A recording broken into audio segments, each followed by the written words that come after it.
Netflix, you don't need cable. Hop on YouTube, welcome to the hood table, where we chop up local and global events vocally. You don't really wanna miss out on these conversations. Just joke a little, laugh a little, get that wine in your system for your glass a little. Expose current events, talk trash a little. You never know, these opinions might clash a little. They addicted to the content, got them binge watching. You don't like it, then you want invited. Bet your friends watching in the house and your job parking lot before you clock it. They don't wanna miss a second of this HD content. Everybody think they got something to say, so it's an open invitation, bring it to the table. But if you come whack, just know we ain't buying in. We gon' probably turn it back until you start try again. Yeah, welcome to the hood table.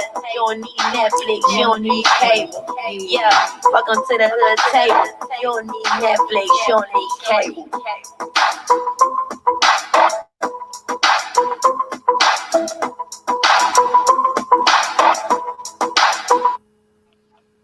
Well, hello. Welcome to the Hood Table, everybody. One more again. Thanks for tuning in. Make sure you hit the like button. Make sure you hit the share button.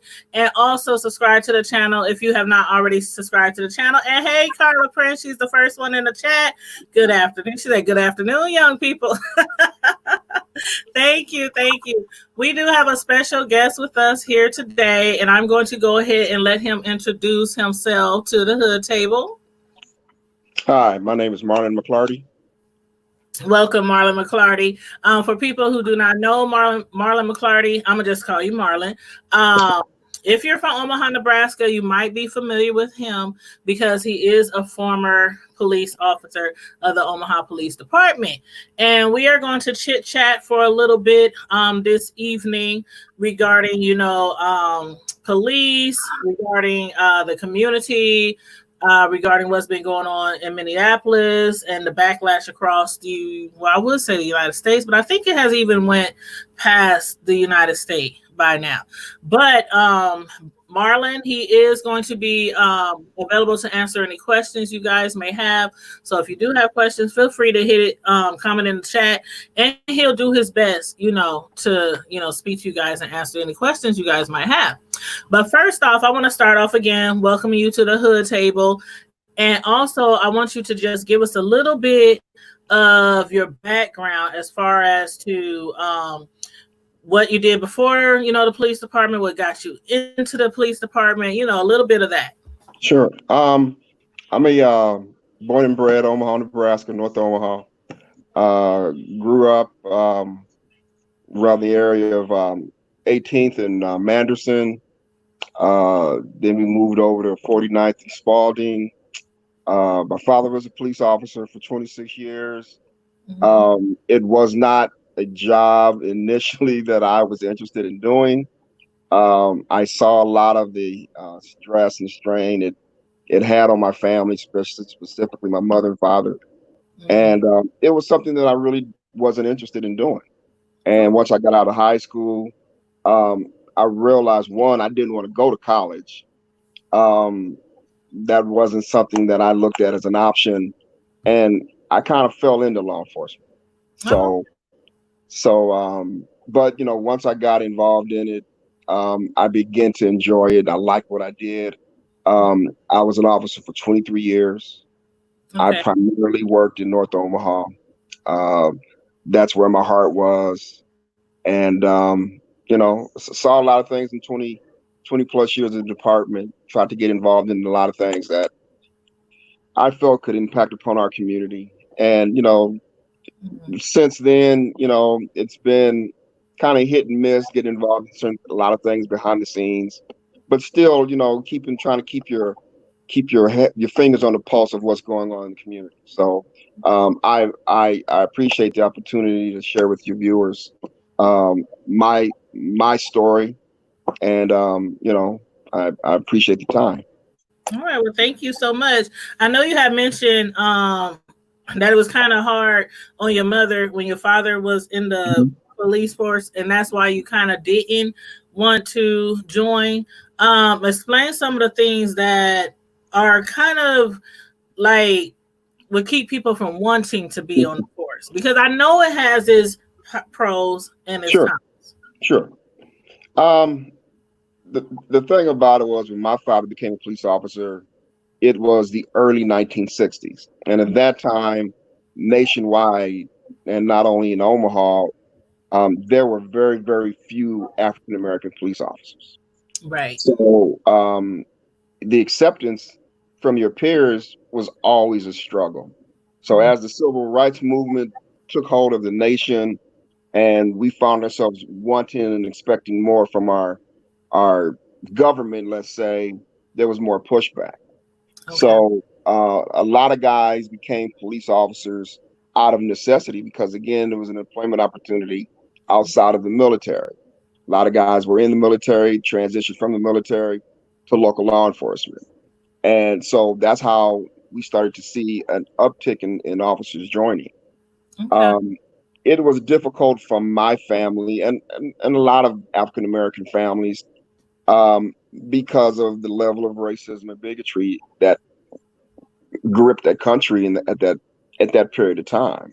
Mm-hmm. So, as my father became more vocal in how we were treated as a people in Omaha, Nebraska, and how the relationship between the police department and the community was straining, he found himself enduring a lot of personal attacks, professional attacks.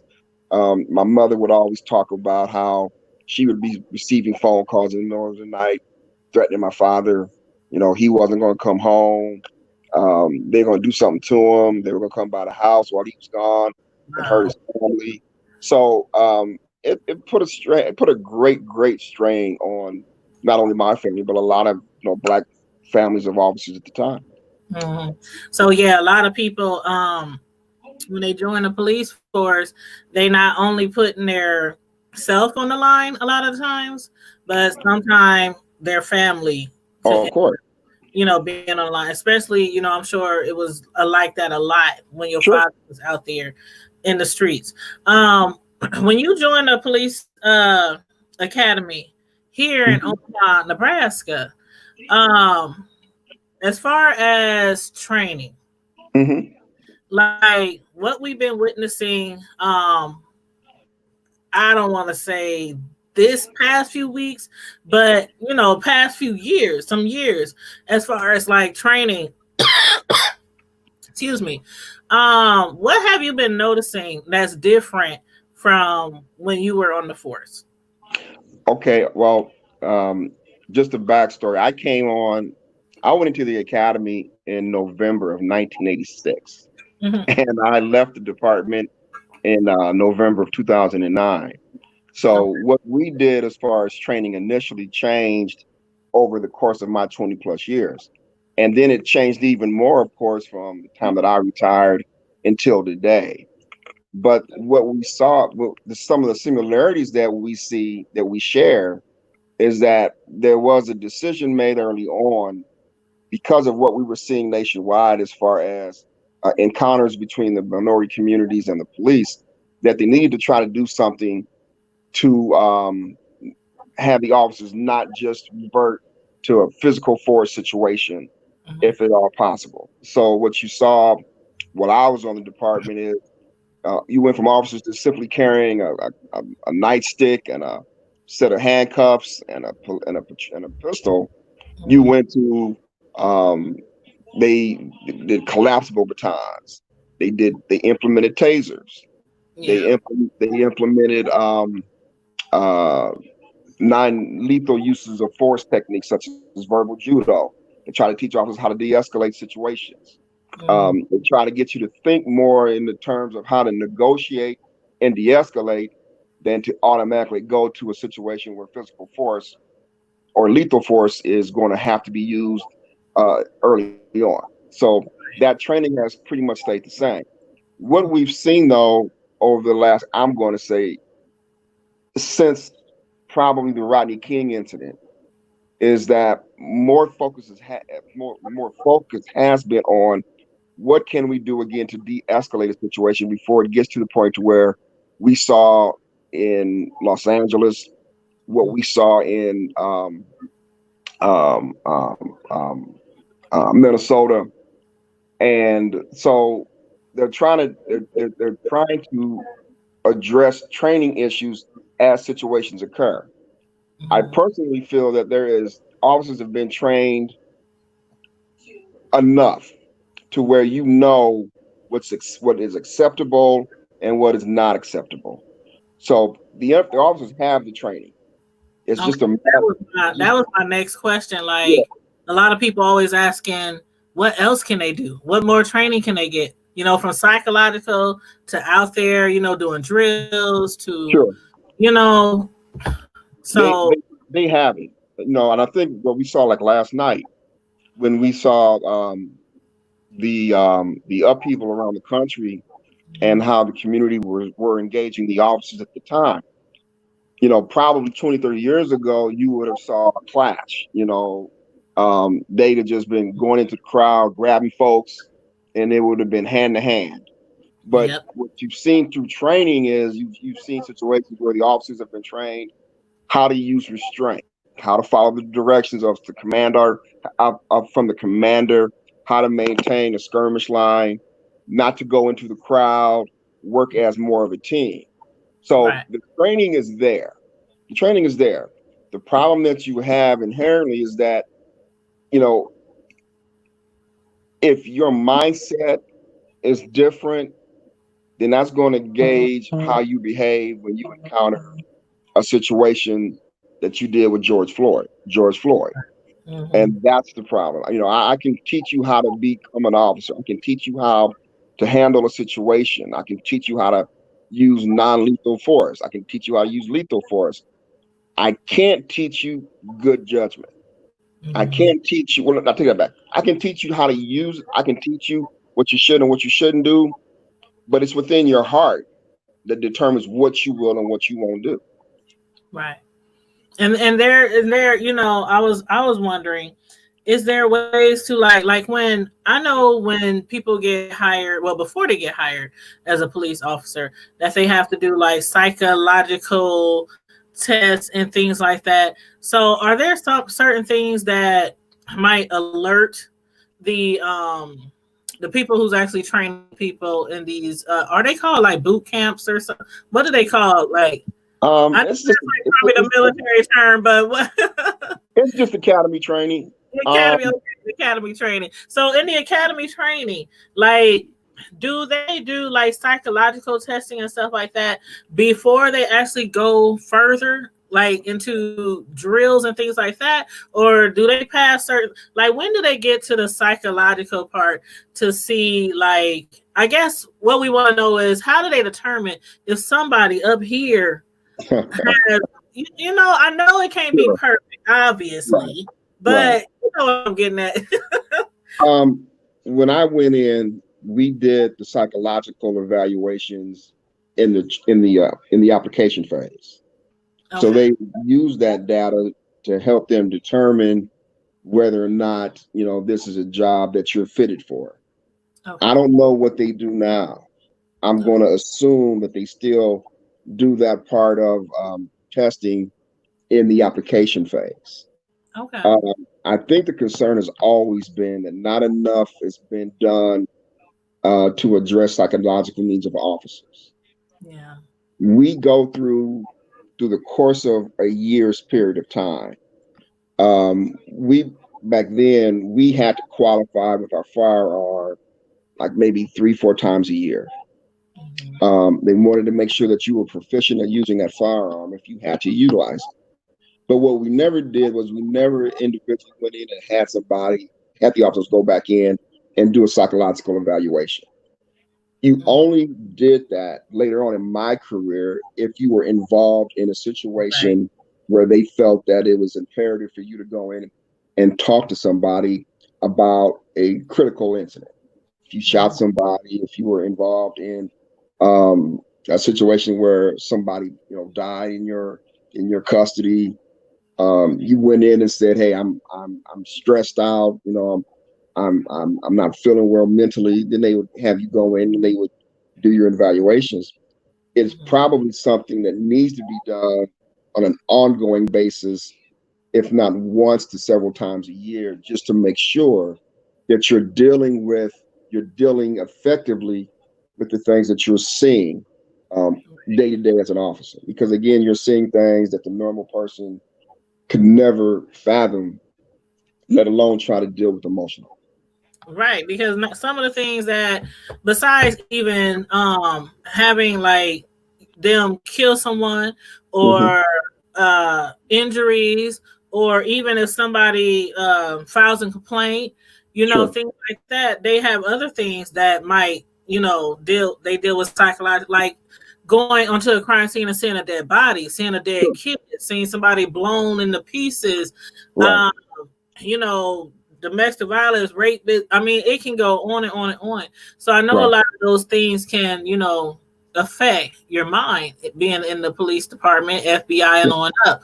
So I agree with you as far as like those psychological evaluations. I think they should not just happen to see if they're the right type of person for the job, but routinely, Right. if not once a year, several times a year, but especially if they witness something really, really, really tragic, Right. or or had to kill somebody, whether it was warranted, or if somebody thought it wasn't warranted. Sure. I still believe that, yeah, the psychological evaluation, because people change, even with normal jobs. Like, Right. even if you're working at McDonald's, you might get hired and be like, oh, I'm gonna flip these burgers, this the job for me. And a year in, you try to spit on somebody's burger. Like you know Well, what I mean? I I had once talked to a therapist years ago who indicated that the numbers of officers that are suffering from some type of mental emotional problem is extremely, extremely high within law enforcement. Mhm. Most officers will go through a career and will never have to use their firearm, will never have to do anything that will results in the death of somebody, um, that will that have been tested and say, you've got, PDST. It's that prolific within law enforcement. And the problem that you have is that a lot of the officers, they don't, they're macho. You try to tell them that, we all in this industry, from police to EMTs to firefighters, emotionally it affects you. And you can be as macho as you want and say that it doesn't. It does. That's why the levels of divorce are high within public safety. Mhm. Suicide levels are high within public safety. Divorce rates are high within public safety. I, within my tenure as a police officer, um, sadly, I saw two officers within our department that committed suicide, unfortunately. So it's prevalent. It's prevalent along. It doesn't matter how old you are, what color you are, what race you are. It doesn't matter. It affects people along all lines, and it's something that departments, well, the officers have got to understand that it is okay to reach out and ask for help if you feel that it's too much for you. It should not be looked upon as being weak. You should always be able, you should have an environment that you can say, I need to reach out and ask for help, and not have that be used against me, to label me as anything less than, an officer's officer. And we saw a lot of that within my 20 years of being a cop.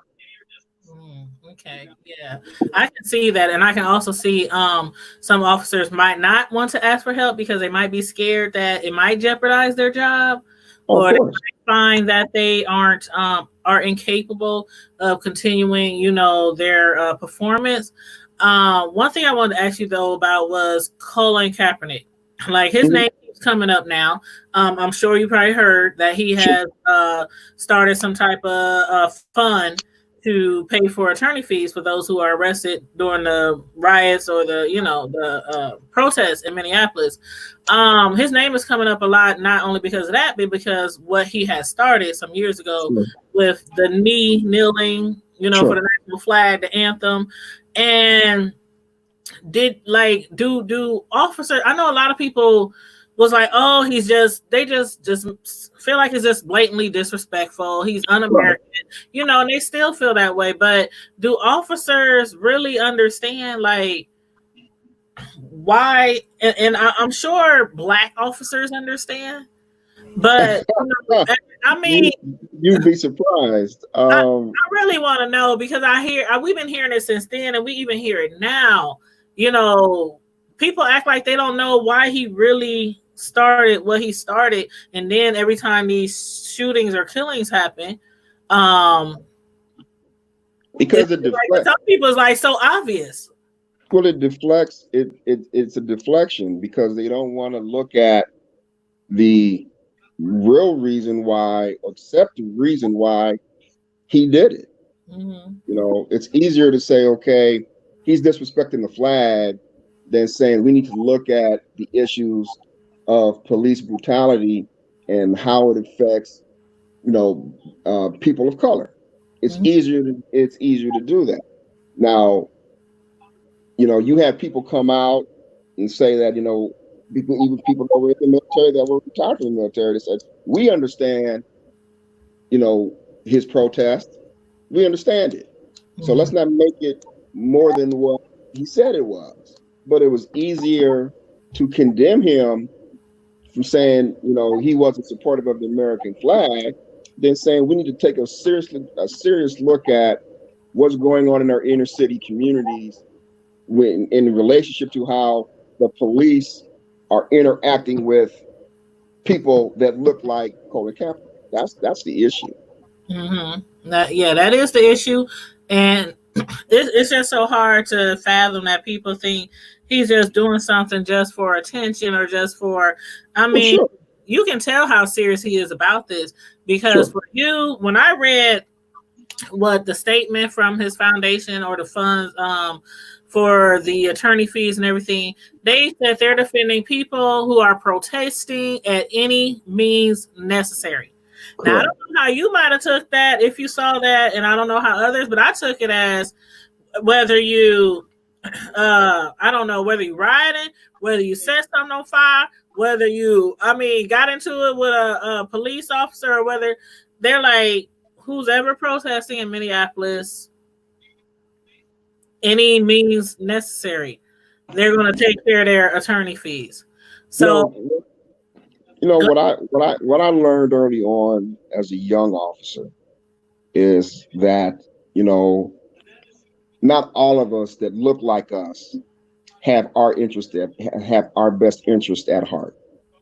You make the statement that we should we should have been able to see or understand the meaning behind his silent protest, but right. not all the people that look like you and I understand that.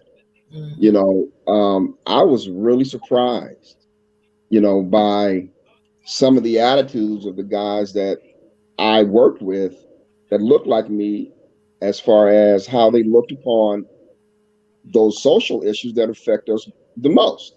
Mm-hmm. And a vast majority of guys that I worked with that looked like me did not champion our interests.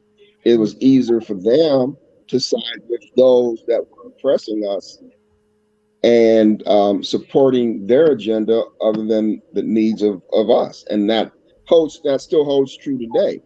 I Mm-hmm. would I would guess that there are a number of black officers who feel a certain way about what occurred, and not only what occurred in Minnesota, but what has occurred over in the country for years. Right. We don't do a very good job of being vocal in municipalities where we work when these kind of things occur, and we have to become more vocal. And I that's can a say big that concern. Yeah. you have to. I'm, I was glad that I came on at a time where we had enough senior black officers who went through trials and tribulations of the 60s and the 70s that were able to give us some guidance on how we move forward as young black officers. Mm-hmm. So that made me feel good. What hurt me a lot as my career started to wind down was that the young guys that were coming after me lost a lot of that. You know, they were more willing to give a pass to those same individuals that were literally trying to tap us out of jobs Right. and treat our community in the way they chose to treat our community. You Mm-hmm. know, we were more vocal within Omaha by how they treated residents in North and South Omaha. It just surprises us that a lot of cops that were from North and South Omaha sided with the masses against the agenda that we were trying to push. Mm-hmm. And that got to be something hard to deal with. Even Yeah, when you were saying, speak out, like I have been saying for a long time, people know I've been saying this for a long time, that when things happen in our community where it's just blatant, like, well, it just seems like, it's just too much. sure. The killings, the way they were killed, the reason the officer gave, it just seemed like it's just too much. The excessive force, people without weapons being killed, people carrying around lemonade bottles, people carrying around cell phones, you know what I mean?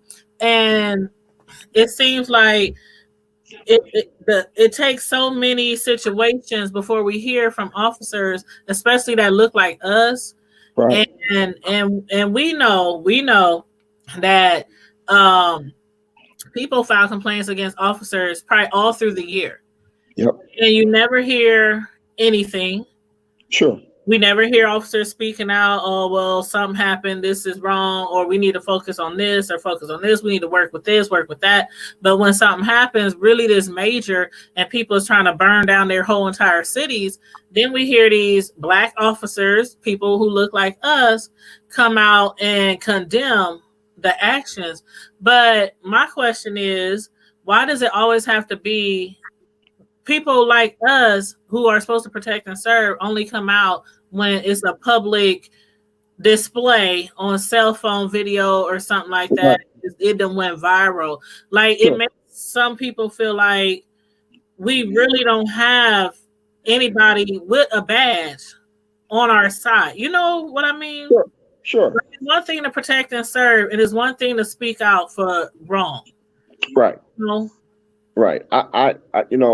My father and his contemporaries founded an organization back in the 19 probably 66, 68, Mm-hmm. African American police officers, Mm-hmm. and to address the social ills not only of the community but the problems with police community relations.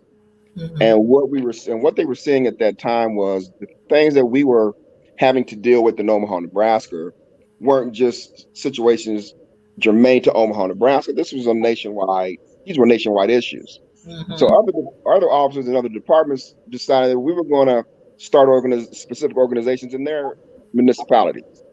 So we started to see more officers and more departments band together and join organizations. And then Mm-hmm. subsequently, it took all of these small little organizations and they started one national organization, which still exists to this day, Okay. the National Black Police Association. And the thing about it, though, what we did was these groups still continued to fight battles in their own jurisdictions. Back in the day, when my father was a cop, we had to join a police union, Mm-hmm. and at that time in the '60s, the the the lobbyist for the union, the police union, was a state senator, Mm-hmm. and basically they were talking about an issue of fair housing within the state of Nebraska, and the lobbyist was against fair housing. So we were, as black officers, they were like, well, again, we're union members. We would like for them not to take up this argument, this bill. Right. We're fair members, and we want to buy a house, but we want to buy a house. And that was not felt by that was not a position supported by the union. So when it was all said and done, the black guys quit the union. Mm-hmm. We decided that again, this was not in our best interest. What they're lobbying was not in our best interest. So we're going to divest ourselves from the union. And those kind of things happened around the entire country. Right. But it had a negative effect, of course, because the membership of the union was like, well, you guys, shouldn't, you should be happy with what you have. You don't really have that right to express those concerns and take such a dramatic position and then walk away from the union. So it kind of set the stage for a very contentious relationship that black cops had with, not only the white police, but the administration of the city of Omaha, and it existed for 34 years. You Oh. don't see a lot of black officers coming out publicly and addressing the needs of our community Mm, because it's not a popular thing to do within the department as a whole. You mm, know, there's still a black police association in the city of Omaha, but they basically are beholden to the police, the police union. And mhm, again, we've got to get some leadership to come out or or as black cops who see things themselves to say that what we see in Minnesota is not just isolated in Minnesota. These things do still happen in mm. Omaha, Nebraska. Has Right. things gotten better over the last 30 years? Sure it has. But do these things still occur? Yes, it does. Mhm. And we've got to make sure we call these things out when we see it. Right. I absolutely agree. I absolutely agree.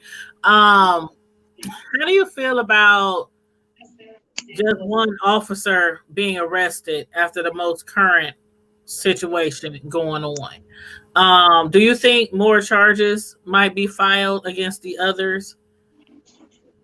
Oh, most definitely. I think the reason why we were seeing some of the uprising that we saw yesterday was because people kind of understand that this arrest of this guy was not done in a vacuum. Mm, Because of the pushback from the community, the fear that they were not going to be able to contain some civil unrest, that mm, this was a move that we had to make. So right, what they did was they threw us a crumb, they threw us one person. right. But I Mm, think those of us that are in the know, especially from a law enforcement background, they viewed what they saw and they know how many rules of engagement, of arrest was done in that case. mhm. So I would really be surprised if more of all four of all, I mean, the remaining three weren't charged with some offense or other. Um, I think they almost have to. I I think so think too. they have to. I think so. I think it's a must. It absolutely has to happen. And I think what they thought was, and I'm not in law enforcement. I took law in law school, but that's about it. But Mhm. as far as the like you said, the civil unrest with the protesters and the riots, I think what they just assumed was if they hired a one who actually was the main cause of the death, that we would just sit back and kick our feet up and be like, okay, we did our job by Right. protesting. But they took it up like 10 levels. After that guy was did you think they even foresaw that happening? Like the police chief or I think because I, I think because of the the extent of what was done, and again, it's still hard for me to look at that footage mm-hmm, and not to say that, irregardless of if you feel the community doesn't support the police, or that the criminals have got too many rights, what you saw was wrong on every level. It was wrong on every level. And then to find out that there were two other officers behind the scenes yeah, behind the truck. that were holding his legs and holding his back down, they knew that was going to come out because they kept asking for more. If anybody had Video. a video, let us know. So they knew at some point it was all going to start to come out. So they Yeah. needed to get ahead of it. So they figured, okay, we'll make this arrest, or we'll fire these individuals We'll fire them. And let's gauge what the climate is then once we fire them. Well, of course, it wasn't enough. So what I caution people in, because we've seen this before, with Eric Gardner, Freddie Gray, they may take the position of terminating employment. They Right. may grudgingly go and file a criminal charge, the most minimal charge possible. It's still going to be an issue of can we get a conviction? Yeah. And until we can't be satisfied, and I think you were seeing that nationwide. Mhm. People are not simply just satisfied with the fact that you're saying, okay, you made an arrest. Because Especially when it's third degree. right, because when you start to say that, okay, we came out and had an autopsy, and there's no indication that this individual suffered distress from suffocation. Hmm. Okay, that's ridiculous because you can see it yourself. The man's knee was in his carotid artery, in that area. Yep. You can hear the distress in his voice. You know, if you can't breathe, you can't talk. It's not true. So again, they're telling you something that goes against They were saying, I'm glad you said that because they were saying, oh, he's breathing because he's talking. right. They kept saying, I'm like, Right. People are choked. I've seen people get choked and almost unconscious and are still able to talk. mm-hmm. So that's not true. Right. Police officers, since I was on the job, they've always when we started to get into training and how to deal with physical engagement, they taught us from day one. They all taught us Mm-hmm. that you should not position people on the ground, prone, on their stomachs, pressing your body weight against that person's back because again, it constricts your breathing. Right. No, we know this. So then you go and you put the man's hands behind his back. I saw a thing on Facebook a couple of days ago. It says, um, there's not against the law to basically resisting strangulation is not resisting arrest. Mm-hmm. If he's trying to breathe and he's moving around, Yep. that's Mm-hmm. resisting arrest. These guys heard the distress in his voice. They should have been able to feel that his body was fading away. Mm-hmm. The crowd, even if the officers were totally focused on what was going on at that time, The the crowd saw crowd it. was telling you, hey, he's passing out. You can hear in his voice. And the firefighter, the lady, Came back, firefighter, right.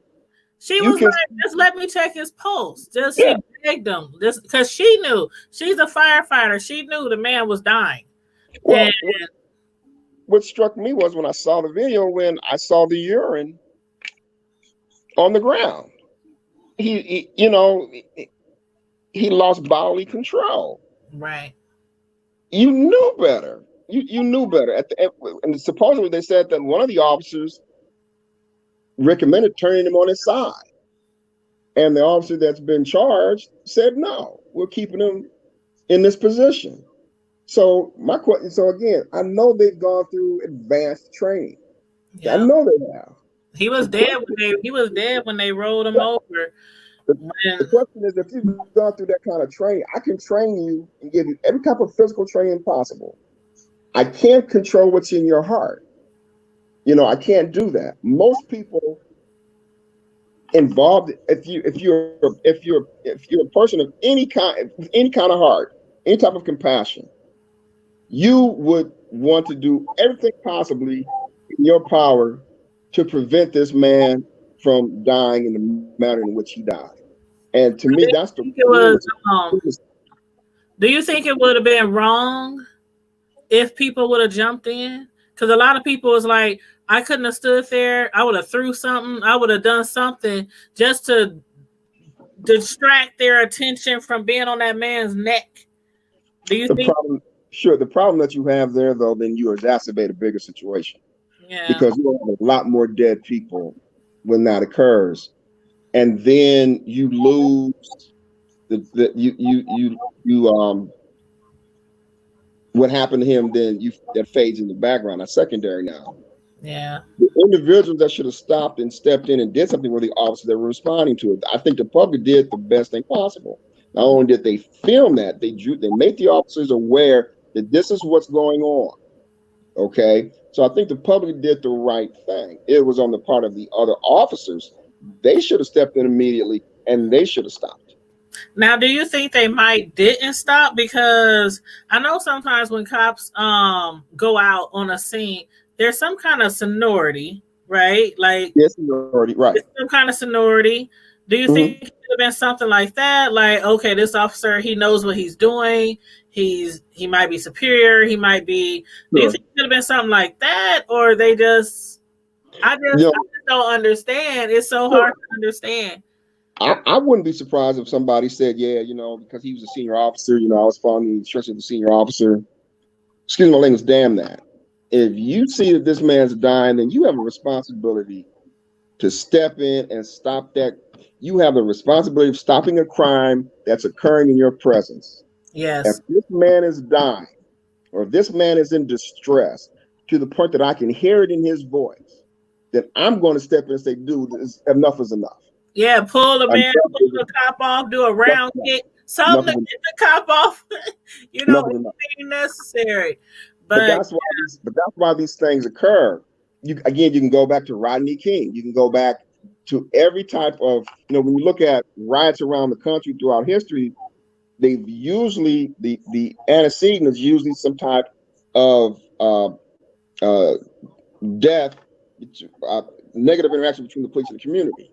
mhm, So you've got to look at it as saying, look, if I'm watching this occur, like I said, these things have occurred because officers have stood by and allowed it to occur. exactly. Nobody, nobody took the responsibility saying enough is enough. I'm stopping this now, and that's the problem.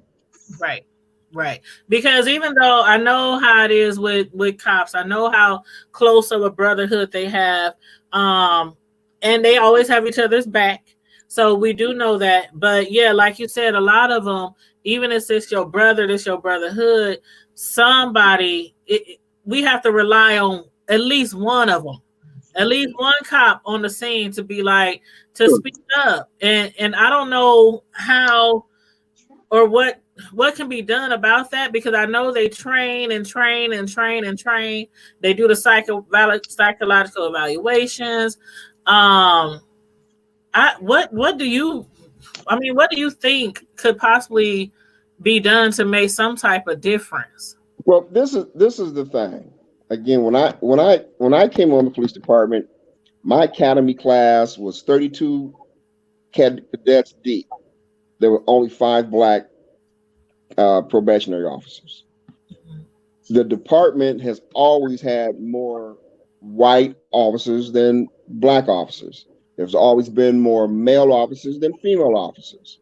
Mm-hmm. So that's a problem. The lack of diversity within departments nationwide is a huge problem. Um, Black officers back in the day sued the city of Omaha for a number of different reasons involving the police department. And most of it was a lot of it was, there's not enough of us represented within the police department. Mm-hmm. So we went to the government, we asked for the Justice Department to step in and mandate hiring and promotions and training. Mm-hmm. So back in the day, it was decided that the number of black police officers would be 10% of the population of Omaha. Mm-hmm. Okay. So if black folks made up 12% of Omaha proper, the department had to be reflective of that number. Right. You can go below it, but you gotta hit that number. Mm-hmm. Now they wouldn't go higher than that, but they'll hit that number. They had to do it to appease the government. Well, what happened was years later when they dissolved that consent decree, the city did not have to willingly continue to meet that number. Mm-hmm. But what normally happened is because of past practice, most administrations, chiefs and mayors said we're gonna use that number. Omaha's got to be reflective. Black folks have got to be. The department's got to be reflective of the number of black folks in Omaha. Right, in the So, community. right now, my understanding, like right now, I'll give this as an example. My understanding right now is African Americans make up 13-14% of Omaha.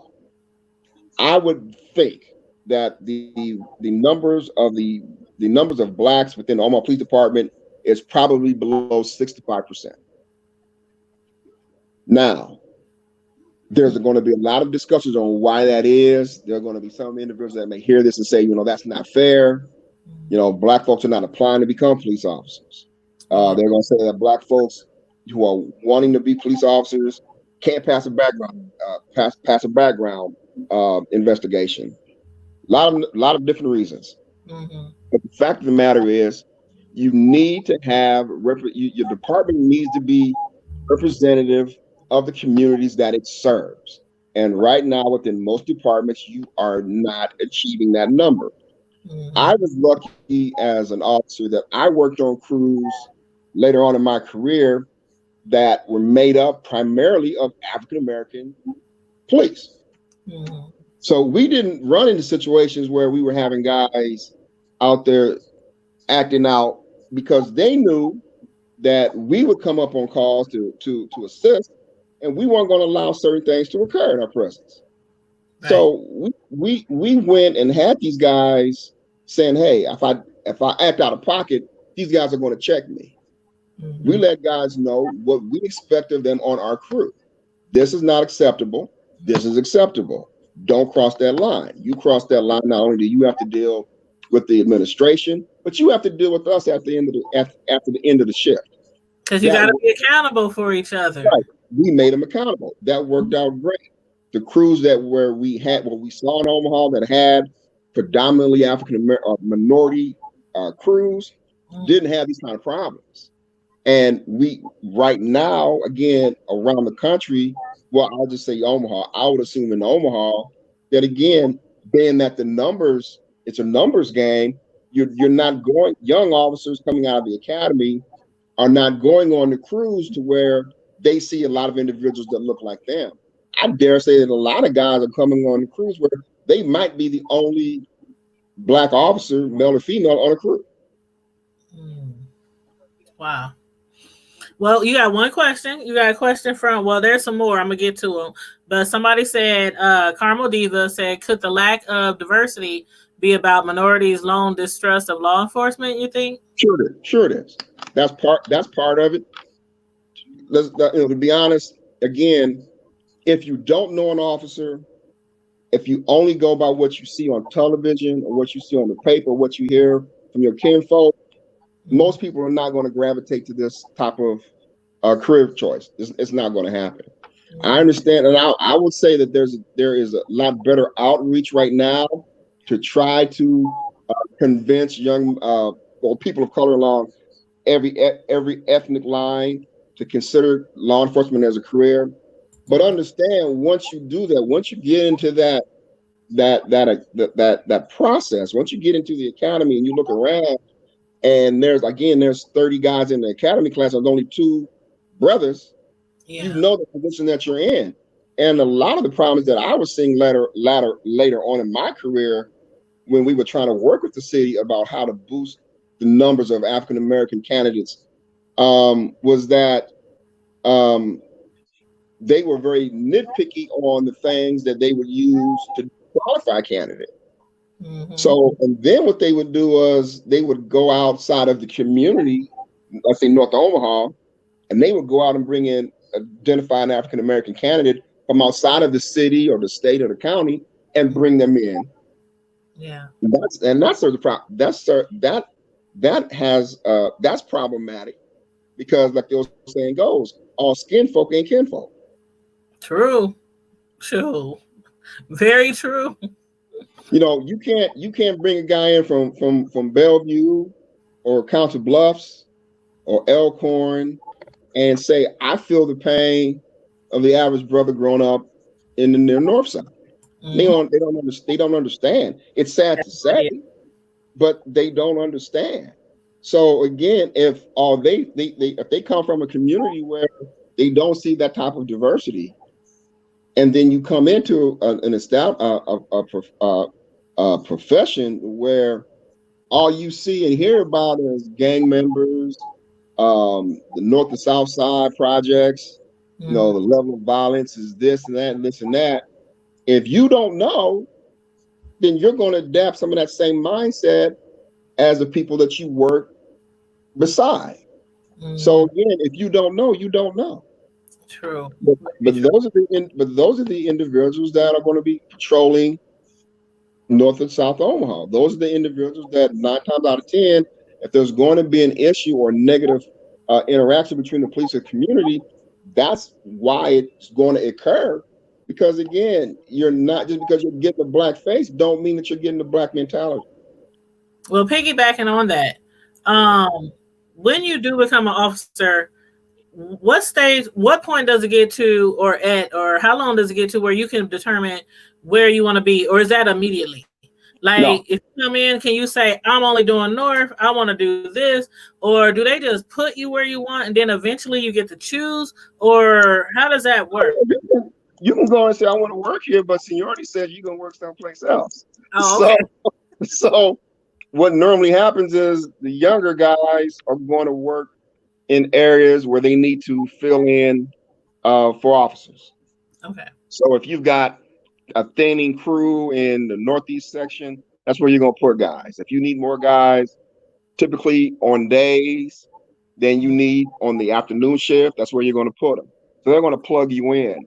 It takes about, I'd say, 2 to 3 years to get enough seniority, because at that point they're hiring classes under you.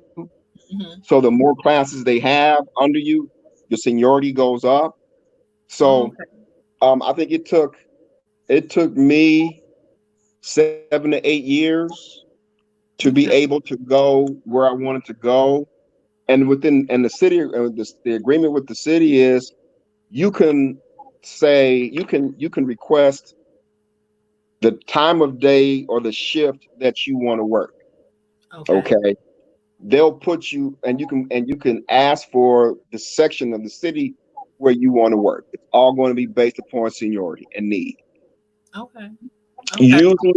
Usually North and South Omaha are going to be more active, and those areas that are east of 42nd Street, North and South Omaha, most of the younger guys, because they hear so much about the types of calls that they respond to, there's going to be more activity. So the young guys want to just get into the areas where there's a lot more activity. And that's when we were seeing a lot more of the problem, because again, they're kind of green. And instead of you being brought along at a slower pace to understand what's going on, it's just, the call load comes out rapidly, just responding to what you're saying, and you're not learning a lot. I was fortunate that when I came on, I was able to work a part of the city to where I worked midnights, North Omaha. So I learned a lot at the time. I gave myself enough time to learn my profession before I threw myself into, I went from, let's say, when I worked midnights, I went from having 6 to 8 radio calls a night to when I went days, my call load went up. So I eased myself into it so I could learn more about what I was supposed to do. Okay, maybe that'll be something that they could incorporate with more people, especially the new ones that come on. Now, not saying necessarily that it's usually the newer officers or the rookies that has infractions compared to the senior officers, but that is something to think about. Like, you personally took that, decision to start with a low amount of calls and gradually move yourself up instead of just jumping in like that. So yeah, I like that idea. One thing I want to talk to you about is, being that you are in law enforcement, you probably know a certain amount of information about charges. So how do you feel about the charges that were brought on Derek? I heard that they didn't want to charge him too high or too low. Yeah, what they normally try to do is they look at the situation and they look at and try to make a decision on what do they think they can get a conviction on. Mm-hmm. So you always go low. Mm-hmm. The stronger the case that you have, the higher probability you can go from, first degree murder, second degree, third degree manslaughter, involuntary manslaughter. Mm-hmm. So they weigh that. Just because they say he's being charged with third degree murder doesn't necessarily mean that the instruction that the judge will give at the time of trial, they may say they may consider, you know, um, a higher criminal charge. Oh, So they can do I that? would, yeah, I wouldn't get too focused on third degree murder. I really wouldn't, because you want to try to get him on something that On you something. think that you can get a conviction on. Okay. And Yeah, the because thing I about heard that they might include more sure, as the investigation goes on. They sure, might, yeah. sure, they may consider other things. What's Mm-hmm. going to what's going to happen is if they charge the other three officers with a criminal charge, what they're going to try to do is, who's going to make me a deal? If I can get these three other guys to tell on the guy that's in jail now, that's all the better. Mm-hmm. And that's what it's going to basically be. It's going to be who's going to tell me what first. Right. Right. And I think what's going to come out, I might be reaching, but I think what's going to come out is some other infractions that he might have done. Because we already heard some guy came out and said that man tried to kill me in 2008. Some other black guy, and people are like, well, if that happened in 2008, why is he still on the? We see a lot of that where officers get charged, and then we hear about other things that they've been involved in over time, and they still have their same job. But But I see do. that Oh, go see ahead. that's more. Um, they won't be able to introduce those things in this criminal case. Okay. Those are problems that you have inherently within how departments deal with allegations of abuse. Mm-hmm. And that's a huge problem nationwide, Yeah. because all departments, they have different contracts. They have different agreements between the police unions and the community and the cities that they work under. Mm-hmm. Um, this guy was on a job for 18 years. He had 16 complaints. They said, I heard maybe he shot a couple of people. I'm not sure. Mm-hmm. But if he's been on the job that long and he's got that many complaints, then something is wrong. Yeah. Something is wrong. And you see it nationwide. You see officers that have been involved in shootings and they find out that they've been involved in 3 or 4 shootings. And I'm thinking, okay, so at what point will you pull this person in? And we talk about the psychological evaluations. Are you not evaluating him, finding out what's going on with him?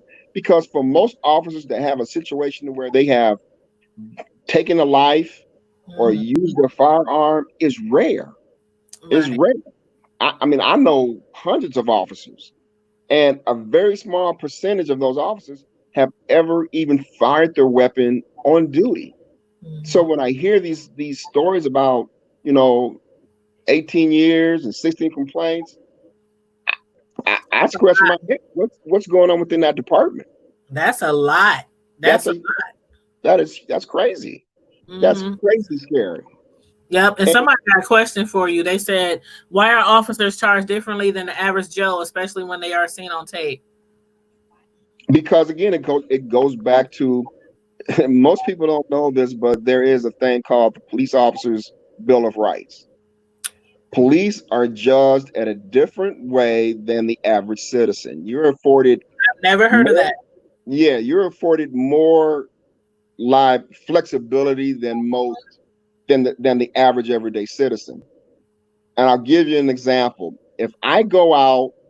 And commit a crime, if I go out and commit a crime, and you say I saw Marlin commit this crime, and there's eyewitness. Now I got eyewitness testimony, and let's say there's physical evidence that suggests that I was responsible for committing the crime. I, as a police officer, can make an arrest. Now that charge initially may be dropped, or it may be amended to a higher crime. But I'm still going to be put in a position to where I can be physically arrested. Police can go and shoot somebody. Or in this case, let's use this case. Let's use this case with Mr. Floyd. You have it on tape. You have eyewitness testimony. You have, unfortunately, the victim who's dead. You can say that based upon the evidence that a crime was committed. They are not going to they do not have to make that arrest. The officer, if he didn't want to, probably didn't even have to make a statement, a formal statement to the investigators for anywhere from 24 to 48 hours. Oh.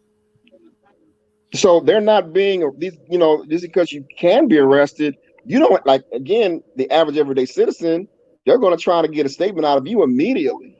If you watch all these crime shows, first 48, they try to get you in there, get you in the box and get a statement from you. No, not as an officer. You have at least 48 hours before you can be compelled to make a statement. The union, because what will happen is they will come to the officer and tell them, don't make a statement, don't say a word, don't wait till you talk to your union representative. Don't make a formal statement until you've talked to somebody from the union about it. And the department cannot entice you. They cannot entice you into making a statement against the wishes of your union. I always wondered about that because, like somebody said, and again, I don't know a lot about law, but somebody said that the 4 days that it took for them to arrest him was fairly quickly compared to, I guess, other times that they arrested, people. So again, that time that they took, I think it was pretty quick too. But again, I think it was to kind of pacify. I think it was too. Like I said, I think they had to get out in front of this because they knew that more and more video would be put online, and the level of anger would grow every moment. So they had to get ahead of this. Right. Yep, they had to get ahead of it. So I'm glad they did arrest him pretty quickly. But what do you think about? Okay, allegedly, they're saying that the officer who killed George, they used to work together for 17 years or something like that as bouncers at the same club. Yeah. Yeah, I heard that they interviewed a young lady who said that Floyd was a bouncer at her club, and this other guy was a security officer, did security for the club. So Okay, so Floyd was the bouncer, and Derek was an actual officer at the time. Yeah. Okay. Yeah. Okay. And she was saying, from what I saw, she was saying that the officer in question was a little heavy-handed, and she had to go to him and ask him to kind of, ease up on people. And so, like I said, I mean, it's hard to say if they had some connection. It's hard to say. I mean, I've seen situations where a prior relationship between two individuals matters not. Right. If they feel that if you're a criminal, you committed a crime, I'm gonna treat you in that manner. So there's no friendship here. I'm gonna do what I'm gonna do. So. Well, you know how some people thinking, oh, they work together, they got some history. It might have been like the perfect opportunity for Derek to do what he did and possibly get away with it. Again, like you said, until they do more thorough investigation. Yeah. All we can do is speculate at this time. Because that's what's going to happen is you're going to see what type of defense he's going to be able to use, and that's going to say a lot. So, like I said, preliminary right now, with the charge, I know a lot of people are concerned about the degree of the charge. and I know that, there, like you said, there are people talking about their prior relationship. What I'm really looking for is what the defense is going to try to use to justify what occurred. And if they're going to be able to get any type of cooperation from the other three officers if and when charges are brought against them. Oh, I know what I was going to ask you. Okay, did you see where they were saying that that Derek and Thao were brother-in-laws? Yeah. Is that true? That's what I was seeing last night. That the officer that was charged, his second wife, his second wife is the sister of the officer that was standing guard, at the time. And then they said, last night that she filed for a divorce. So yeah, she did. She filed for a divorce immediately. Now, do you think that's because, of course, lawsuits might come eventually, and no, she's trying to break ties, or do you think she's breaking ties just because of what he did? Well, I think what people got to understand is that any lawsuit that will occur stemming from this incident will be addressed by the city. It won't be money coming out of her pocket. The city is going to assume that suit. Okay. I think it is interesting though, because you might see a crack in the defense. Again, maybe he's the brother-in-law is saying what's going to come down the pipe, and again, he's going to try to get ahead of some things, because I guarantee you right now, there's discussions being made with the county and those other three officers about possible criminal. They know that they're being looked at for criminal charges. They know they're being looked at. They better get their house in order while they can before they get locked up. It's about let's make a deal. Yep. It's about let's make a deal. Yep, and I'm sure some deals is going to come out, because I just don't know that. I don't know what was going through your mind when that happened, but what was going through my mind, like when George was yelling for his mother, and the guy Derek was just.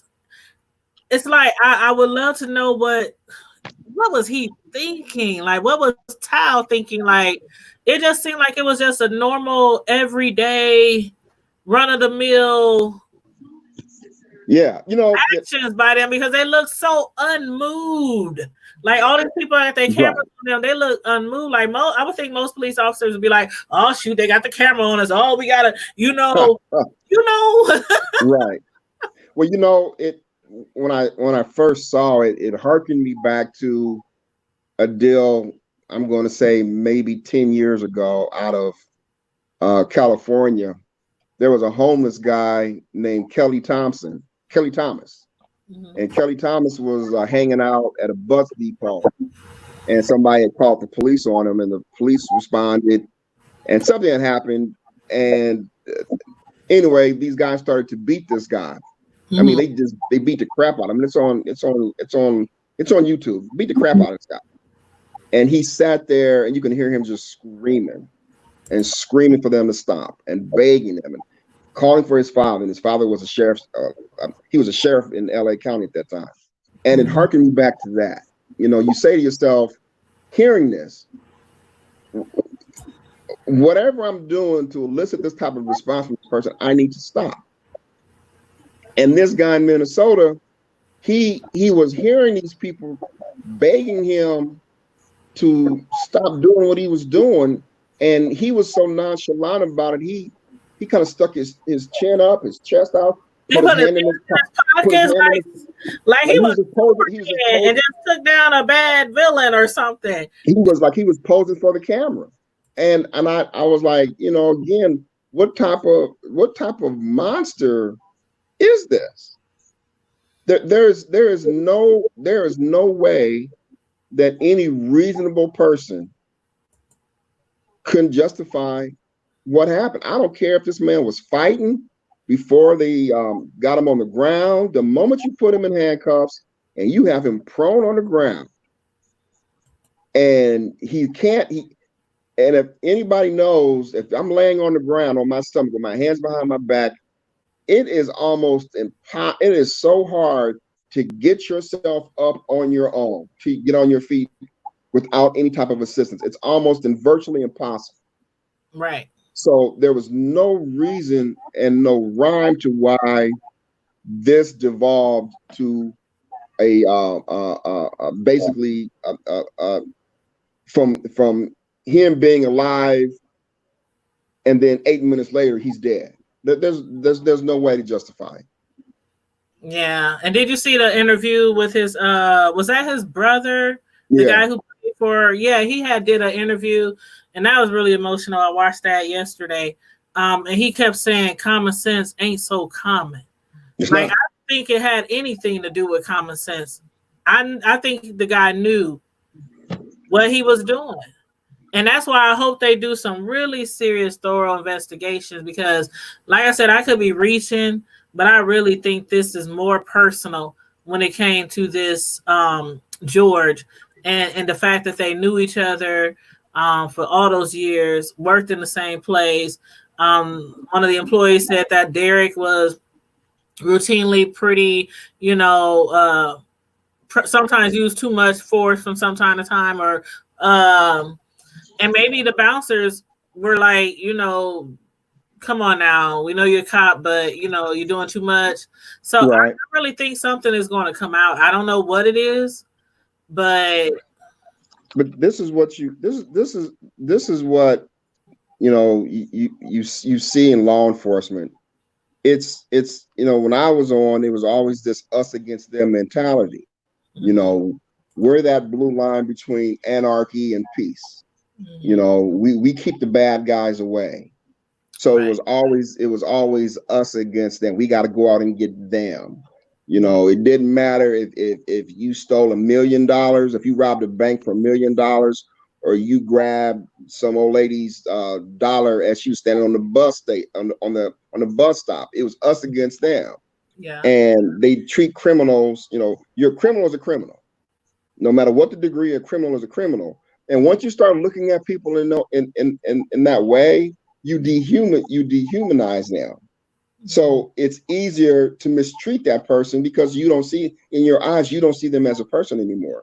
And that's why you see these types of things occur, because the officers are not seeing these people as those that you're supposed to be protecting.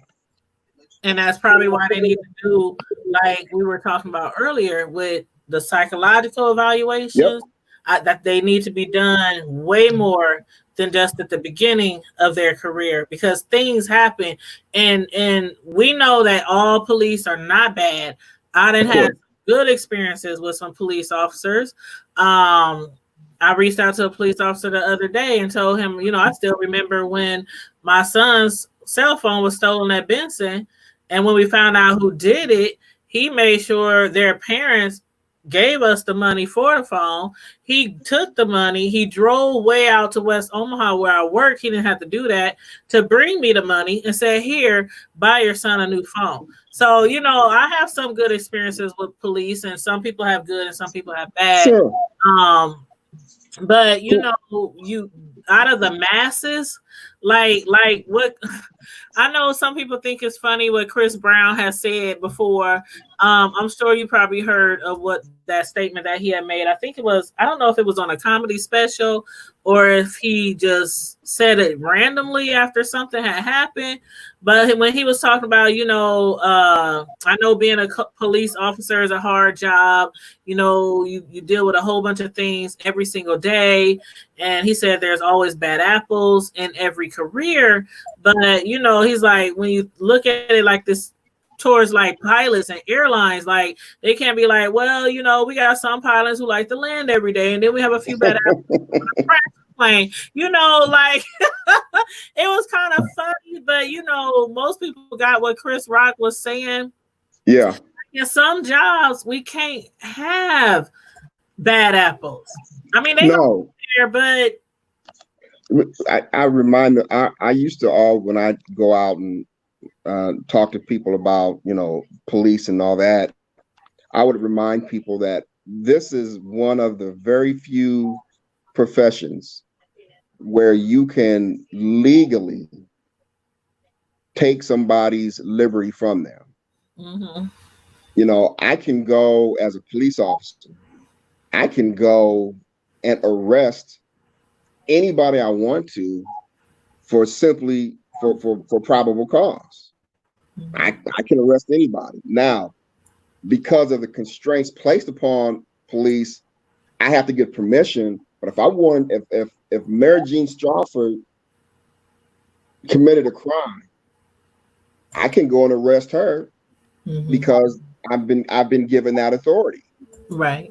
Now the department says I got to contact and get approval from this person and that person, but legally I can arrest anybody I want to. I can arrest a judge. I don't need I know I have to get permission, but I can arrest a judge if I want to. So police have an awesome responsibility. Again, some people say it's unlimited. It really is. I mean, I think it's scary, and that's part of the problem too, because you find yourself one day of being given the authority to take a person's life, to take a person's liberty from them. It's a power trip for some people. Yeah, it is. It's a power trip. And again, that's why it's important that you do these psychological evaluations to find out where a person's mindset is. Because again, if in a year's time, I'm saying that you've got so many complaints, whether they're unfounded or not, there's something going on. There's something going on. So I'm going to pull that person in to find out what's going on. Again, maybe they're, and you hear it, in every profession say, when you go to work, you leave what's going on at home, and you go to work and you do your job. Well, I tell people that's common. That's so difficult in what we do as police officers, because you may be having problems with your old lady at home. Y'all fighting, y'all beefing. The kids are going bothering you. And what you have to do, you have to get dressed and go to work. And for 8 hours of a day, you have to forget about what's going on at your house, the problems that you're having at home, and go and put yourself in a position where you're dealing with the same problems from 8 to 9 people that you interact with in a day.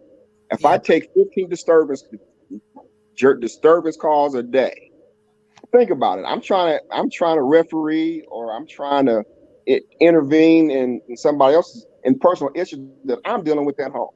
And you deal with that every single day.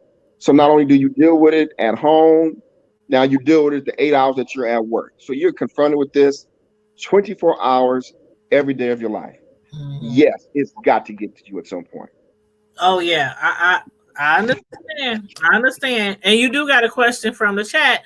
Deborah said, as often as we hear about the blue wall, what happens if you go against it? Do the other officers no longer protect you on the street? She said, tell the serious side of why most are apprehensive. And I'm glad she asked that, because I was going to ask you that, because a lot of things we've been talking about is, do officers get in trouble? Do they, like some people say, officers can even get killed if they tell that their fellow officer has done, so is that one of the reasons why people don't speak up with the badge? Yep. Sure. Fear is a great compliance component. I've known officers who have stood up and reported things that they were involved in or they saw, and they couldn't get promotions. They were told you couldn't get a job assignment. They were shunned by the crews that they work on. So, and I tell people, think about it this way. Again, you get a call of a shots fired call, and I'm kind of on the outs with my crew. And so what do? I go to this call, and my backup takes his time in getting there. You're by yourself, or you got to do a building search, and your partner is mad at you for whatever reason because they think you're a snitch and you can't be trusted. and then you start to worry about your safety. Mhm. Um, I've never seen it to the extent here in Omaha where somebody has gotten hurt. You've heard the horror stories in other departments, Mhm. but I mean it's real. You know, is there a blue wall? Do police protect police? Sure they do. Do Mhm. firemen protect firemen? Sure they do. Do lawyers protect lawyers? Sure they do. So it's there. The Do problem you that most think it departments could ever change? it'll the climate can change if there's a willingness to do so.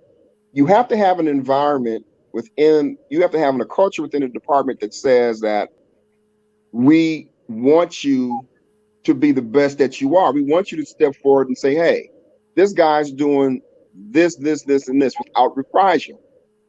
It's bad enough to say, okay, I go on my I I report a crew member doing this without and then worry about how the department in general, how my sergeant and my lieutenant and my captain is going to treat me.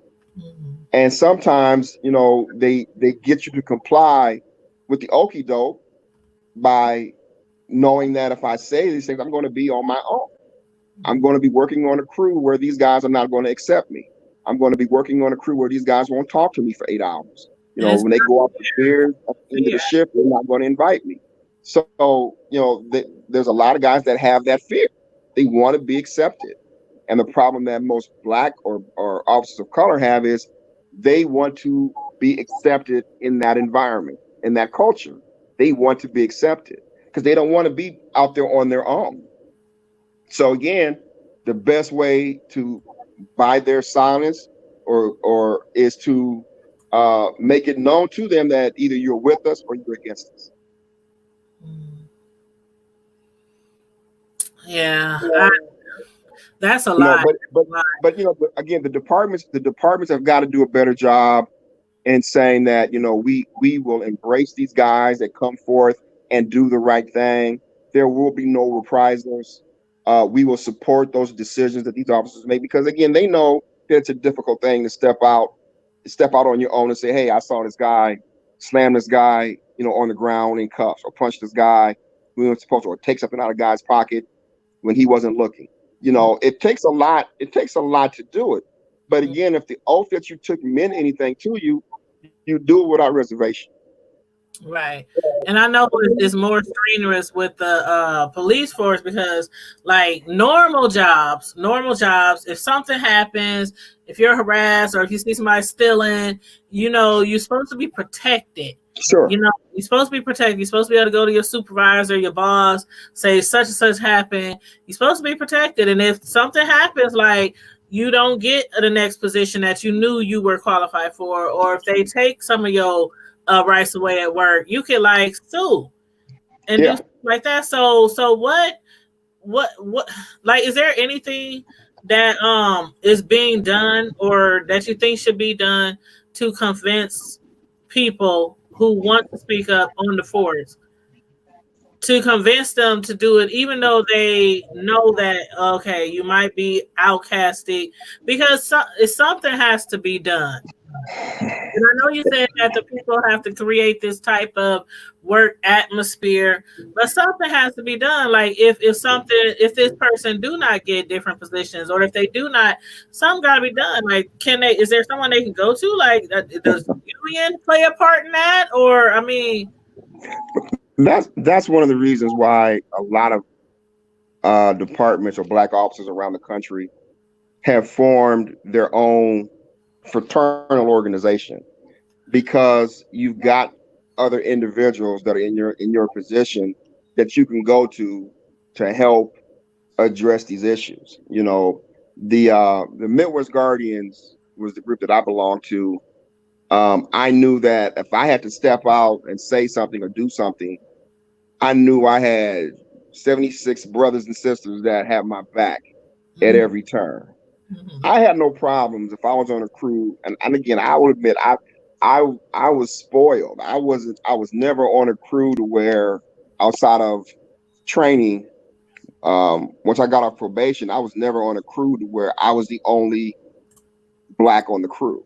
Mm-hmm. I know a lot of guys that are in that situation. You know, I would always tell these guys, look, I don't care about not being invited to go to the bar. I Mm-hmm. don't care about, eating. I know I can eat lunch by myself.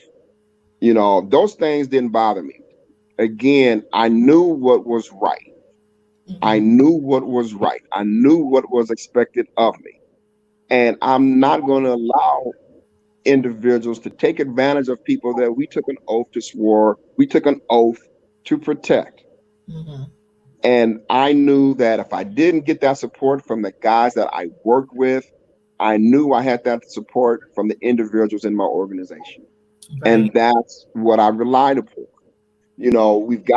Black officers have got to stop living under the fear that I gotta be accepted. They gotta stop believing that it's a us against them mentality.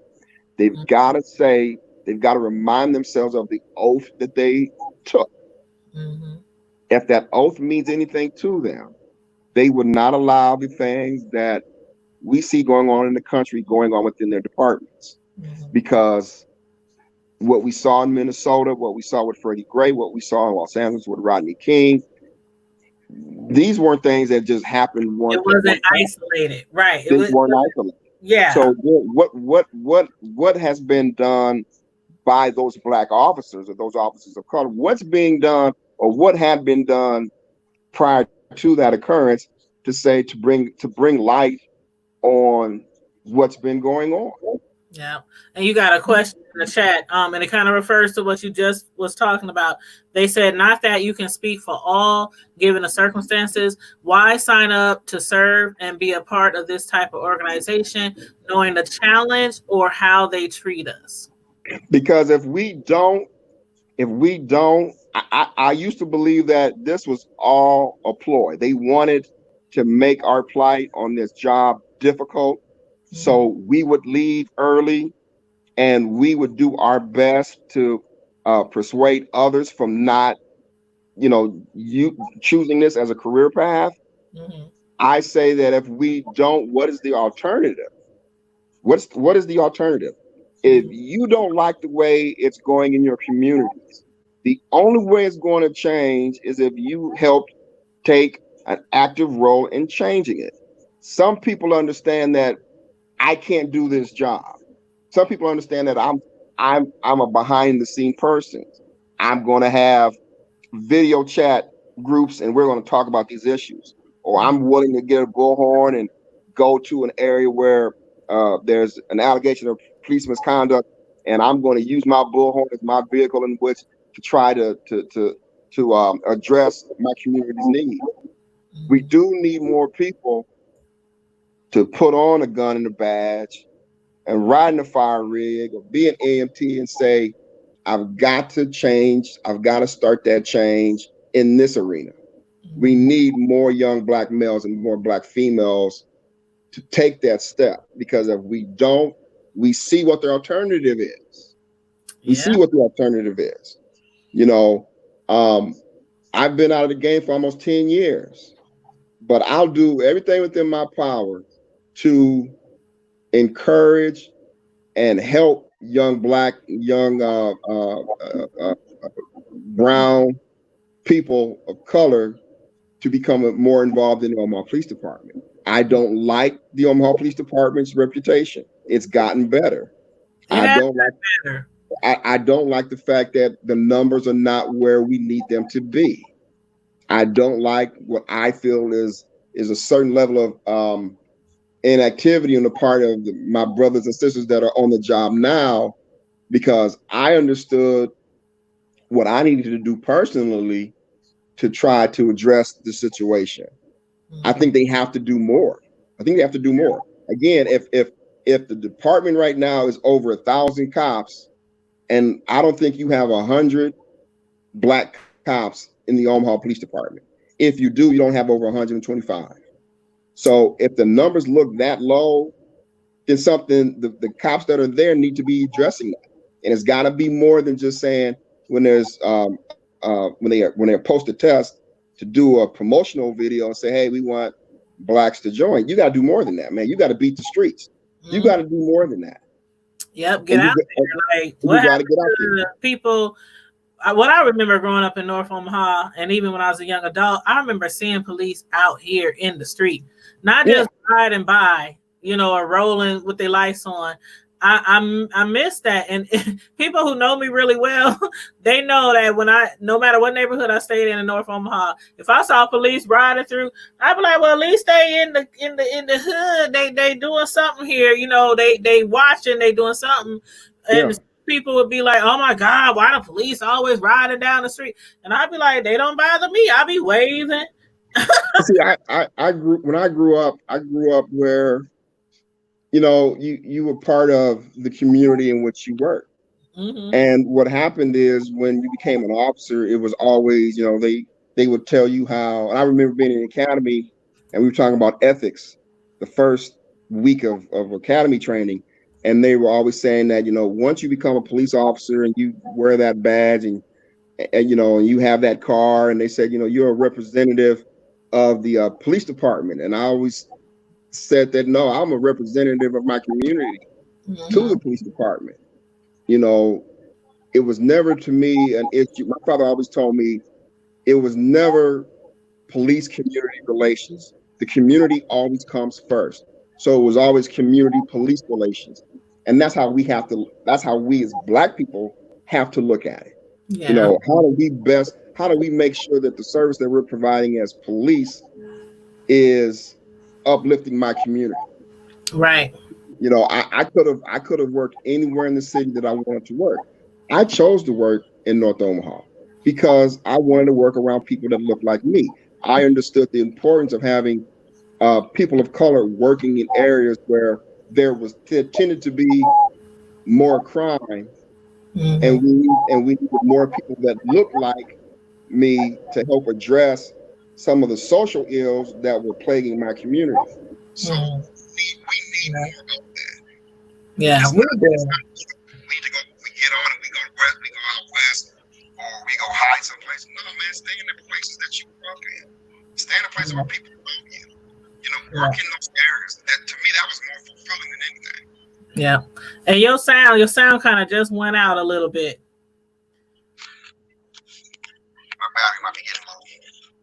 Oh, okay. Well, I know we're going to wrap this up really soon because we've been on here going on 2 hours, and we do have another interview tonight with some Minneapolis residents who wants to talk about what's going on there. But you got another question, so I want to get to this person's question before we wrap this up, if that's okay. Candace said she's just chiming in, so she's not sure if this question was asked. Is all law enforcement agencies still under unions? And if not, do you feel that they are just unorganized? I think that's what she's trying to say. Yeah, all police officers, all municipalities have a union of some sort. Mm-hmm. Okay. Now, what happens is the union represents your interests. It's a bargaining tool. It's a bargaining. Let me correct what she said. She just finished what she really meant. She said, do you think all law enforcement agencies still under unions? And if not, do you feel that they are just an organized gang? I didn't see that part till just now. That is the opinion of a lot of people, that most police departments are organized unions. I'll say it this way: I think we could achieve a lot more change if it was not for police unions. Mm-hmm. I think the police unions themselves craft their guidelines in favor of the officers and not the citizens in which they serve. I'll give you, for instance, that if an officer commits a crime, some unions say that the chief does not have the authority to release the name of that officer that's under investigation. Mm-hmm. The unions have a lot of power within the municipalities that the officers represent. I quit my union early on, within my first year on the job. I quit the union because I did not think the union represented the needs of me as an African American officer. It represented my needs as a police officer. But those issues that were germane to me, unfair discipline, job assignments, promotions, it didn't represent my needs, so I quit. And I was on for 23 years, and I wasn't a union member for 22. So I think I won't bash guys that are in the union. I think what you need to do, though, is if you're going to be part of a union, you need to change the union. Omaha has a black officer as their union president. I would never thought I would ever say that. So we have an advantage. We do have a black officer we do have a black man as union president. So that's change. That's a good thing. So you build on that. Yeah. Yeah. Well, thank you for answering her questions, and thank you for answering every question that people came at you with in the chat. I know this is a difficult time for us all, but the fact that it keeps happening and keep occurring, we would love to see some big changes in our police force. And no matter the color, I would love to see a big change in people feeling, whether they're white and see something going on in their department that a black person or Asian or brown person did, or whether they're white and they see something that a black person did in the force. I would love for it to get to that point where people feel like I can say something and I can make a change on my force and, improve it without feeling like all the backlash or my brothers are going to, not want to hang with me or not going to trust me. Or, I would love to see those changes done in that, in that area. And, right now, all we can do is, just try to be there for one another in our community and embrace the good. Again, there's a few bad apples every job, but we have to embrace the good and not think that all the cops, we can't just pile them all in one bunch, because I know they're not all bad. Let me say this real quick for anybody that's tuning in.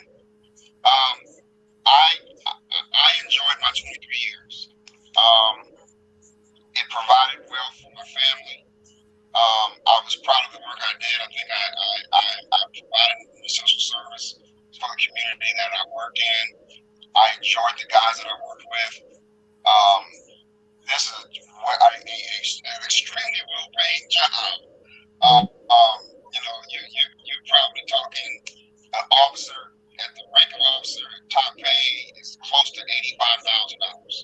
$85,000. You're due 25 years easy. And if you're fortunate, the vast majority of guys that I know will work a 25-year career and will never have to shoot a weapon outside of training. Okay. It is a good job. Okay. We need more committed people of color as police officers. That is the only way that things are going to change. Okay. And I know your cell phone is dying because I can hear the sound diminishing. But Rachel, she teaches in North Omaha, and she said, what resources could she provide to her students to help them express themselves during these situations with like police relationships, or just any thoughts on youth impact? Wow, that's hard. I think what we have to do is we have to expose ourselves. We have to expose our young people more. We have to expose our young people to police officers. I think you're better off, though, if you do that, older and more experienced officers, even retirees. I don't think retirees are being utilized more. They should be utilized more effectively because they can teach you history. They can teach you history. They can teach you about what happened, not only what happened yesterday, but they can teach you what happened 20 years ago. They can teach you how things have evolved in law enforcement. And they can talk to you. I know your aunt. I know your grandma. I went to school. We hung out on the weekends. Me and your daddy hung out on the weekends.